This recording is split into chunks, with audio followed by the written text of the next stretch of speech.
Hi everybody, Mike at the Manhattan Beach Botanical Garden, and today we're installing a gray water system. There's a little room here with a sink where volunteers at the garden will be able to wash their hands, but the interesting thing is once that water that they wash their hands with goes down the drain, it's not going to go into the sewer and out the ocean. It's actually going to stay here on site. It's going to go down this ABS pipe,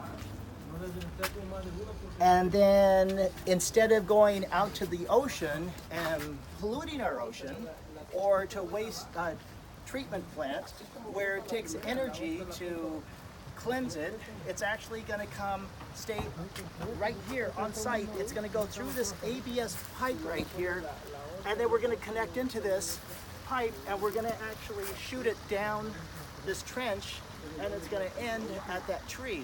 And so rather than wasting water going out to the ocean, it's going to stay on site. Gray water at its best. For more information, look at our website, www.manhattanbeachbotanicalgarden.org. Take care.